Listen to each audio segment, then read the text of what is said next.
In Liberia, peace, security, and justice are maintained by a broad variety of institutions, bodies, and systems. To contribute to greater understanding and discussion of these questions, the Kofi Annan International Peacekeeping Training Center in Accra, Ghana, along with colleagues from the School of Political Science and International Studies at the University of Queensland in Brisbane, Australia, have set out to investigate the nature and scope of the interaction of state, non-state, and international providers of peace, security, and justice in more detail. The project is called Understanding and Working with Local Sources of Peace, Security, and Justice in West Africa and focuses on Ghana and Liberia.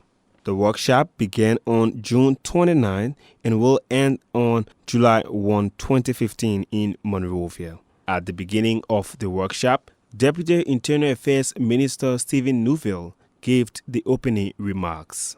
It is my honor to welcome all of you to Monrovia, Liberia.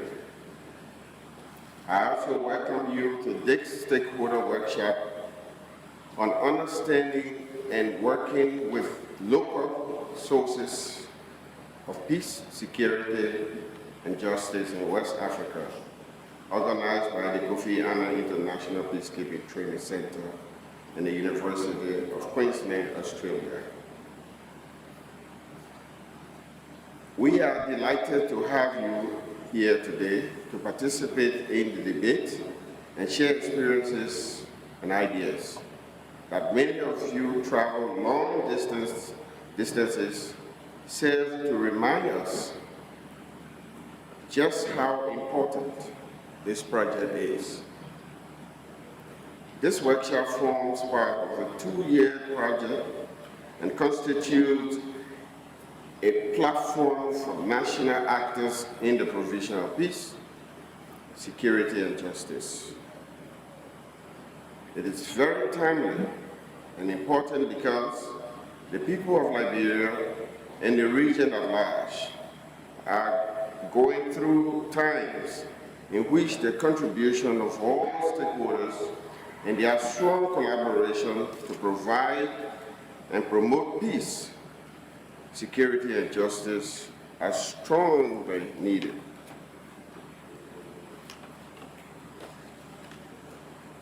Commandant, Your Excellency, ladies and gentlemen, the presence of all of you is a demonstration of the significance of the topic and a sign of hope that the people in Liberia and beyond its borders will see an improvement in development, peace, and security. Distinguished invited guests, we are looking ahead to 2 very intense days of exchange of your experiences that will lead to the development of ideas towards improved collaboration.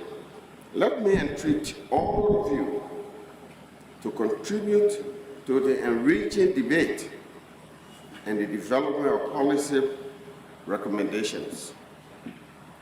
Further, I would like to stress the importance of your efforts in promoting and providing peace, security, and justice far beyond this workshop. I therefore encourage everyone to take this opportunity to contribute their quota towards providing peace, security, and justice. Ladies and gentlemen, I would like to conclude my welcome remarks by expressing my gratitude to the organizers of this workshop. Kofi Annan International Peacekeeping Training Center, the Australian government, and the University of Queensland for their contributions to Liberia's peace, security, and justice administration. The entire project and today's meeting mark important steps in the maintenance and promotion of peace, in Liberia and in West Africa at large.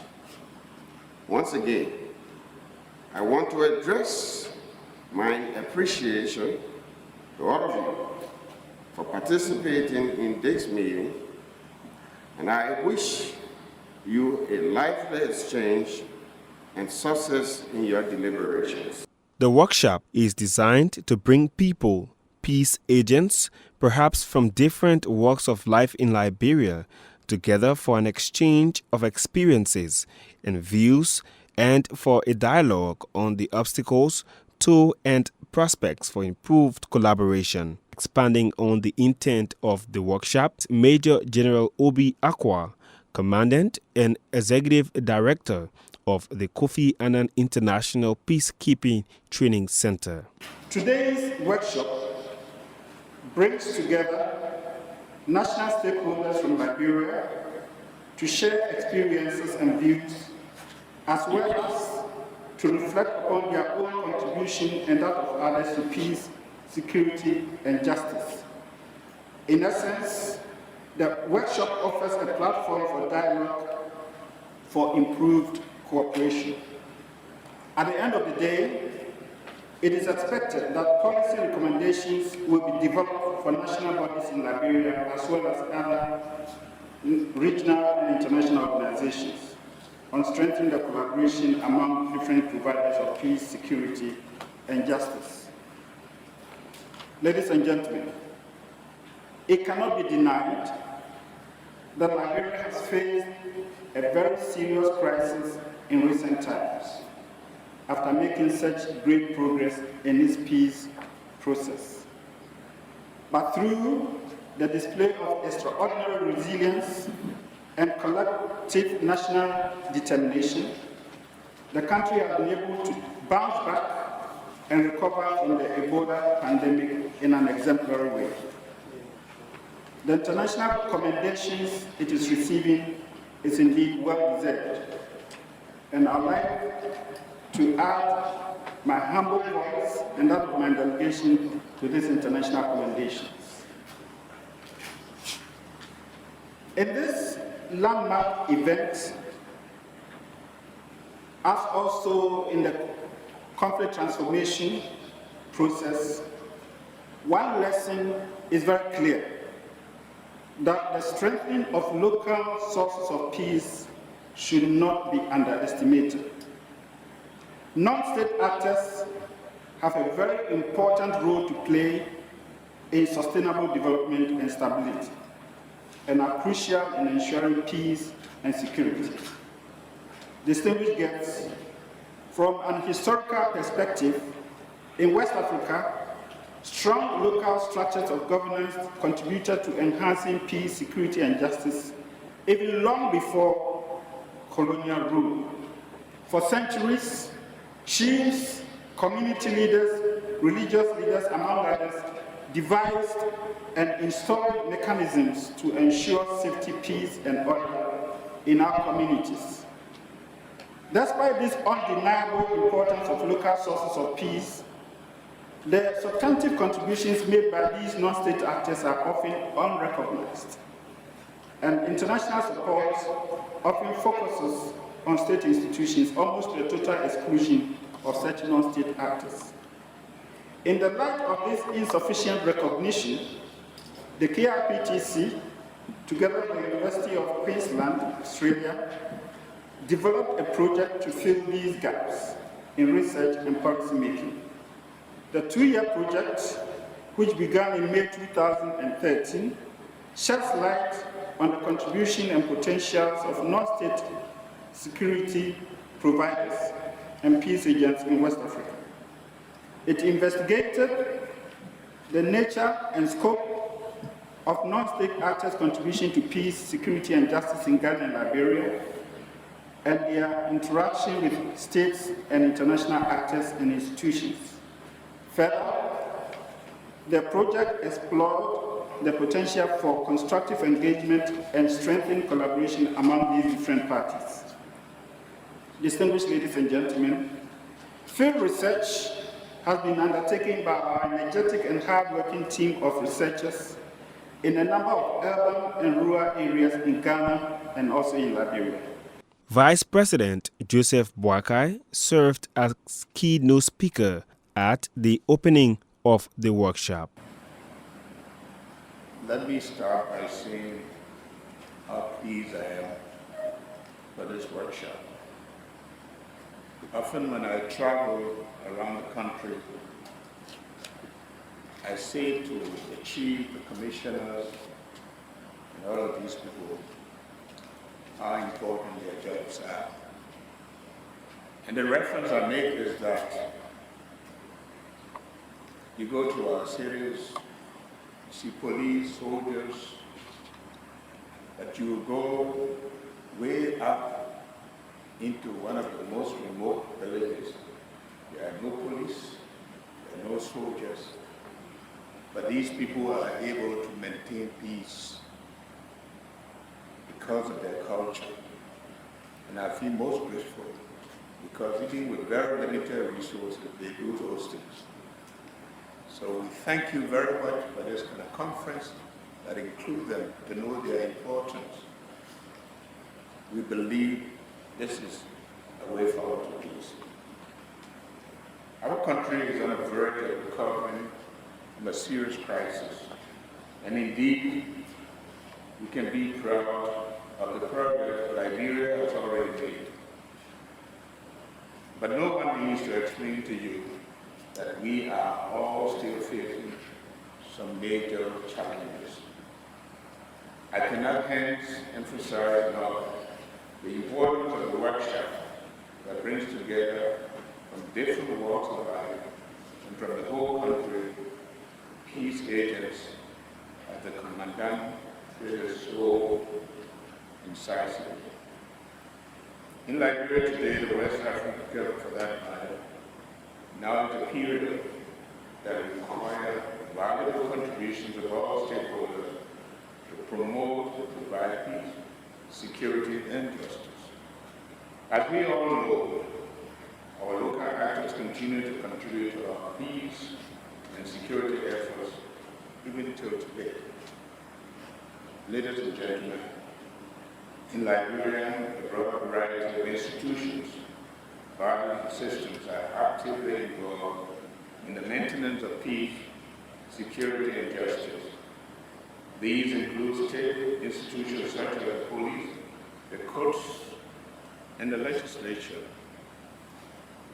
Added to this, we have a wide range of societal actors such as non-governmental organizations, community-based organizations, the CEOs, commissioners, chiefs and elders, religious leaders, and private security companies. Over the years, particularly during recent time, international institutions are also involved. For example, the UN agencies, regional organizations, and international NGOs. Most recently, we saw the result of similar effort manifested in our fight against the spread of Ebola virus. That result clearly revealed that with support from our international and national partners, local systems and actors were activated through various community-led initiatives that eventually played a key role in reducing the Ebola crisis. Contributory to this outcome was the adoption of safer burial practices and more scrupulous home care for the sick. All of these actors had important roles to play, and their contributions were greatly critical as they were appreciated. Usually the actors are connected with each other through a host of relationships and interaction that are entwined and interdependent. In effect, they and their relationships are vibrant and constantly changing. At times, they collaborate closely, but it cannot be denied that there are times when these relationships are visited by tensions and related perspectives and the values and practice of different ways of seeking peace, security, and justice. Chiefs, for example, have been often drawn into state structures in various ways, and necessarily so. But beyond the state structure, they also relate to the realities and everyday challenges of our community, their traditions and customary values. Unfortunately, though, the contribution achieved in other societal groups or systems of peace, security, and justice receive little attention and is poorly understood. This is particularly so in the international circles, and this can have negative consequences. More so, it is important that real value in greater discussion be held of the nature and effect of the interplay of our various bodies and systems supporting peace, security, and justice. Distinguished invited, indeed this country has made great strides in the arena not only securing peace, but more importantly, preserving it. I know so that our citizens and well-wishers can be truly proud of the exemplary effort this country has made. Let me nevertheless stress that again, particularly in these times in which we still face challenges. Collaboration between all sectors and the strengthening of our local stakeholders is critical in Liberia's further recovery and the establishment of the maintenance of sustainable peace and development. This should in no way be overlooked. This is why I so fully appreciate the fact that the Kofi Annan International Peacekeeping Training Center in Ghana, along with the University of Queensland, Australia, have established a project called Understanding and Working with Sources of Peace, Security, Justice in West Africa.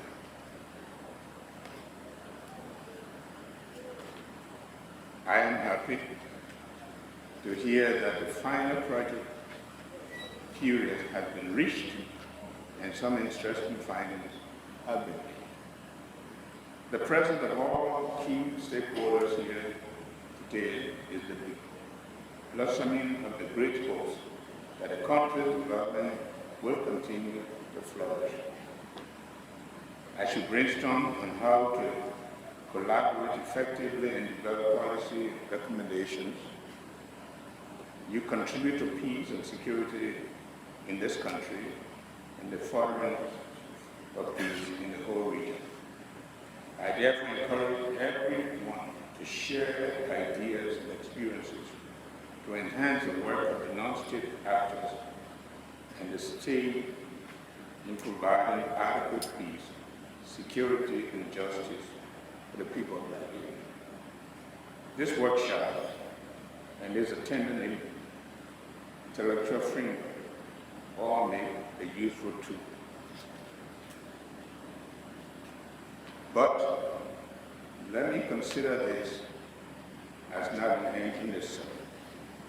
Let me thus entreat you that long after the close of the workshop, all stakeholders will continue to make additional impactful efforts in promoting peace, security, and justice in communities, institutions, and organizations. We can achieve this by what we do, what we say, and how we act. Ladies and gentlemen, I would like to conclude by expressing my gratitude to the organizers of this workshop, KRPC, the Australian government, and the University of Queensland for their manifold contributions to our country's peace, security, and justice. Once again, welcome to Monrovia, Liberia. But by now, I am sure that the rains have sufficiently introduced themselves to you. Honestly, it rains only twice a week in Liberia, in Monrovia in particular, Monday to Tuesday, and Friday to Sunday. So enjoy the rains. I'm only left now to intimate to you that a soon common secret that Liberian hospitality is as warm as it rains, the torrential rains. We have no doubt that you will encounter and save. To all participants, be assured that the government and people do appreciate you finding the time for the workshop of such national relevance, bearing such weight potential to positively impact our people in the country and by extension in the sub-region. I wish you fruitful discussions. And having said that, I now have the pleasure and take the honor and pride in the